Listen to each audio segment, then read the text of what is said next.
আপনারা দেখতে পাচ্ছেন একজন অসুস্থ মানুষের বিদ্যার খবর পেয়ে এখানে কিন্তু রেড ক্রস সোসাইটি এবং প্রশাসনের তরফ থেকে কিন্তু উদ্ধার কাজের জন্য চলে এসেছে।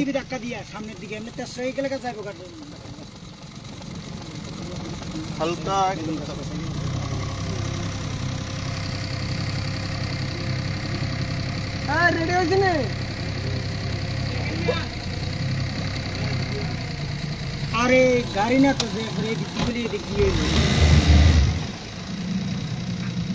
ऐसे क्यों लगा दे मिला ना हो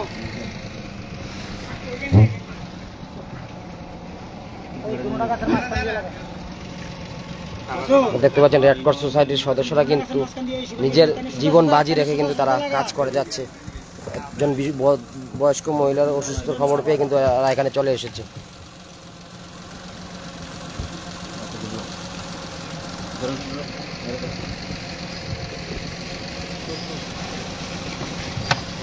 বাড়ির ভিতরে কোনো জল নাই না? দেরি করো না। হ্যাঁ জলটা লাগবে না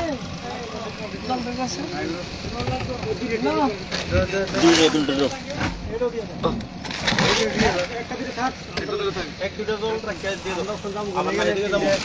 দুটা জল রাখে দেন। আমি হসপিটাল নিব।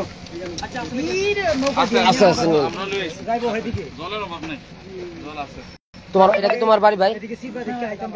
অসুস্থ হয়েছে কোন সময় তোমার মা? ওই তো বর্ষাকাল। কি হয়েছে তার? তো প্রেসার লো হয়ে গেছে। তোমরা আগে গেছো না এখান থেকে? বলতে বলতে একটা জল উঠছে না কিন্তু চারিদিক দিয়ে জল। এবার এটা শুকনা রয়েছে আর এদিকে সবাই রয়েছে একসাথে রয়েছে আর কি। তো আমরা তো যে গরু ছাগল আছে সবকিছু দিকে রয়েছে লাগে আর এদিকে গেছে না।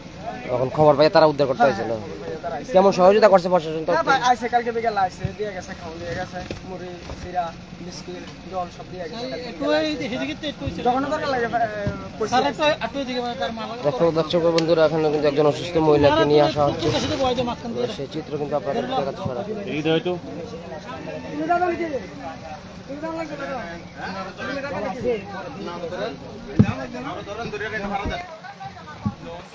ধরাও না ধরো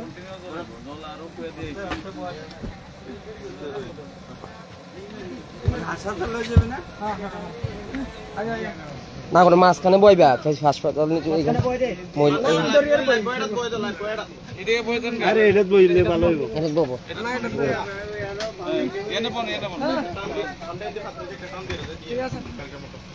আয়ুষ্মান কার্ডটা আসেনি লইসুনি পরে যদি লাগে।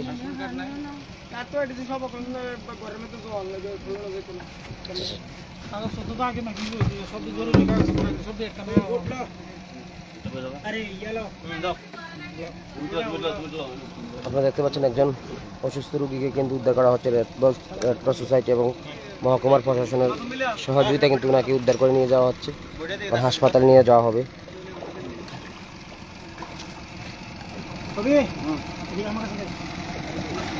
আমাদের এই খবরের মাধ্যমে যারা এখানে বন্যায় আক্রান্ত রয়েছেন, যারা বাড়ি ঘরে রয়েছেন, আপনাদেরকে আমরা অনুরোধ করব আপনারা শিবিরে চলে যান। কারণ প্রতিজন মানুষ থাকে তাহলে সবাই বাড়ি বাড়ি গিয়ে এই শিবিরের যে কর্মীরা যারা রয়েছে, সামাজিক সংস্থার কর্মীরা, রেড ক্রস সোসাইটির কর্মীরা এবং প্রশাসনের তরফ থেকে কিন্তু সবার বাড়ি গিয়ে উদ্ধার করা এবং খাওয়া উদ্ধার করে আনতে পারবে। কিন্তু প্রত্যেকের বাড়ি বারবার গিয়ে খাওয়া দাওয়ার যে ব্যবস্থাটা সেটা সম্ভব হবে না কিন্তু, কারণ সংকটময় অবস্থায় সব দিকে বিপদ। আপনারা যদি একত্রিত হয়ে এক জায়গায় চলে আসেন তাহলে কিন্তু প্রশাসনের তরফ থেকে সুবিধা হবে এবং সামাজিক সংগঠনেরও সুবিধা হবে। যারা সাহায্য করতে চায় তাদের সুবিধা হবে যে তারা আপনাদেরকে পর্যাপ্ত পরিমাণের খাদ্য সামগ্রী যেটা আপনাদের প্রয়োজন সব কিছু দিতে পারে। আপনাদেরকে আমরা অনুরোধ করব, কিংবা যারা আপনার আত্মীয় স্বজন রয়েছেন আপনাদের আত্মীয় স্বজনকে অনুরোধ করুন যারা বাড়িঘর ছেড়ে, যে আপনাদের একটা মায়া থাকবে অবশ্যই সম্পদের প্রতি, কিন্তু নিজের জীবন বাঁচান আগে আপনারা শিবিরে চলে যান। শিবিরে যাওয়ার পর আপনাদের কোনো অসুবিধা হলে আমাদের সাথে যোগাযোগ করুন, আমরা শতভাগ আপনাদেরকে চেষ্টা করবো। গতকালে কিন্তু সময় পর্দায় কিন্তু আমরা দেখাতে চেষ্টা করছিলাম, আমরা কিন্তু আমাদের তরফ থেকেও কিন্তু সহযোগিতা করার চেষ্টা করছি। আমরা এখনো সেই সহযোগিতা জারি রেখেছি। আপনারা যখনই প্রয়োজন পড়বে আমাদের কিন্তু নক দিবেন। আমরা বিভিন্ন জায়গায় কলম ক্ষেতের দিকে আমরা আমাদের থেকে কলম ক্ষেত গ্রামতুলির দিকে কিন্তু কল আসছে, কিন্তু ওইদিকেও বুট না থাকার দরুন আমরা কিন্তু যেতে পারছি না। সব জায়গায় বুটের যে একটা সংকট, নৌকার সংকটের কারণ কিন্তু এই জলের মধ্যে রিস্ক নিয়ে সব জায়গায় যাওয়া যাচ্ছে না।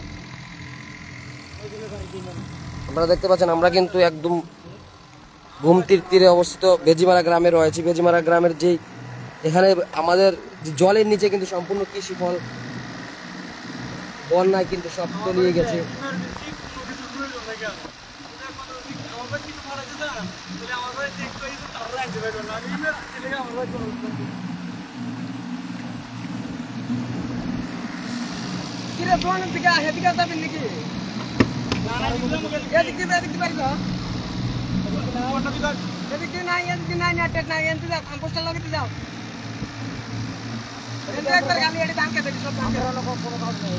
দেখতে পাচ্ছেন দূরে এখানে কিন্তু জলের তলায় তলিয়ে রয়েছে বাড়িঘর। কতটুকু অসহায় অবস্থায় মানুষ, প্রাকৃতিক দুর্যোগ আসার পরে কিন্তু কাউকে রক্ষা করে না।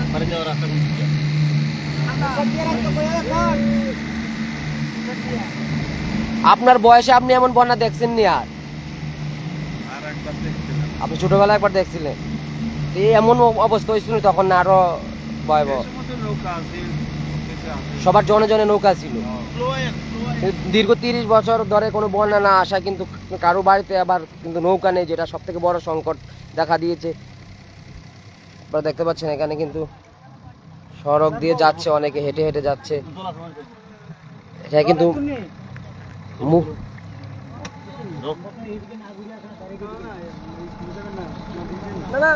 সড়ক আপনারা দেখতে পাচ্ছেন।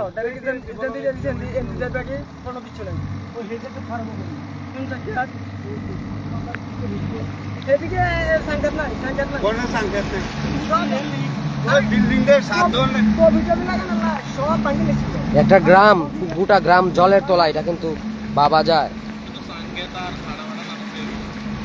আমরা আপনাদেরকে দেখাচ্ছি ত্রিপুরার সিপাহীজলা জেলার সোনামুড়া গুমতির তীরে অবস্থিত বেজিমারা গ্রাম, বর্ণারায়ণ গ্রাম থেকে সবচেয়ে বেশি ক্ষতিগ্রস্ত বর্ণারায়ণ এবং বেজিমারা গ্রাম।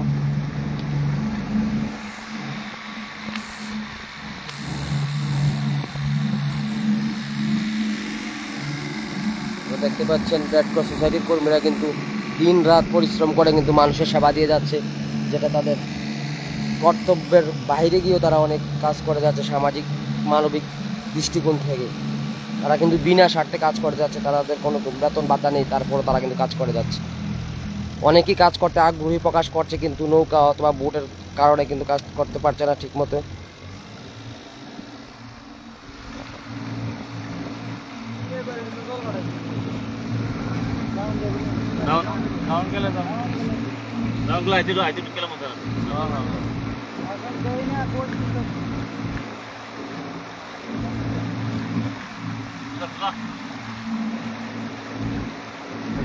কবে নাগাদ দর্শক বন্ধুরা জল কমবে তার কোনো নিশ্চয়তা নেই।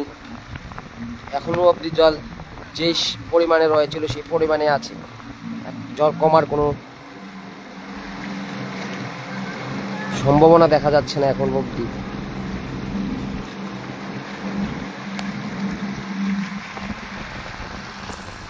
সম্পূর্ণ কিন্তু একটা সমতল গ্রাম জলের তলায় তলিয়ে রয়েছে।